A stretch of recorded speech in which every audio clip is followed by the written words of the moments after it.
मराठी हा मोदीमुळेच झाला। हे महाशय कधी काळी काँग्रेस पक्षात सुद्धा होते आणि मोदीमुळे जर जन्म झाला असेल किंवा या सगळ्या गोष्टी मिळत असतील तर हा एकंदरीतच लोकांनी निवडून दिलेल्या सरकारचा आणि महाराष्ट्राच्या अस्मितेचा सुद्धा हा अपमान आहे। खरं म्हणजे या महाशयांनी पेलगावमध्ये जो 26 आमच्या माय भगिनींचं कुंकू पुसलं अतिरेक्यांनी, ते सुद्धा मोदीमुळेच पुसलं। हे सुद्धा जर सांगितलं असतं तर त्या सत्याला एक खरोखर एक किनार मिळाली असती की हे सत्य बोलत आहे। पुलगावमध्ये 40 जवानांच्या हत्या झाल्या त्याही मोदीमुळेच, आणि ट्रम्प यांच्यामुळे भारताला माघार घ्यावी लागली युद्धामध्ये, तीही नरेंद्र मोदीमुळेच। मुंबईसारख्या शहरातली मोक्याचे भूखंड हे अडाणीला दिले जात आहेत मराठी माणसाच्या घशातून काढून, तेही मोदीमुळेच। काल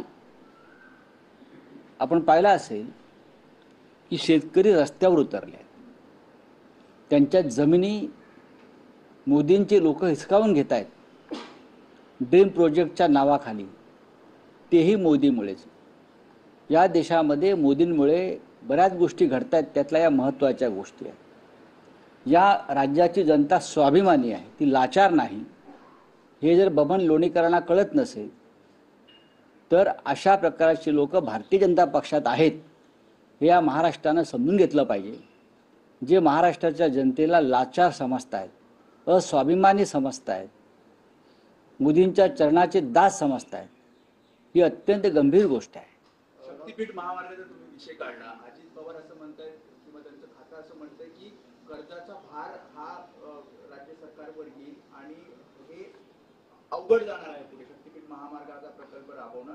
9.32 लाख कोटी रुपयांचा कर्ज आहे, भार आहे राज्यावरती आपलं। मग अशा सरकारचे आपण अर्थमंत्री आहात, अशा राज्याचे, हे लक्षात घेतलं पाहिजे। आणि आपण कॅबिनेटमध्ये अशा प्रकल्पांना, राजकीय प्रकल्पांना किंवा ठेकेदारांना मदत होईल फक्त, आणि ठेकेदारांच्या माध्यमातून भाजपा किंवा संबंधित खात्याच्या मंत्र्याला मदत होईल राजकारणात, अशा प्रकल्पांना अर्थमंत्र्यांनी विरोध केला पाहिजे। ज्या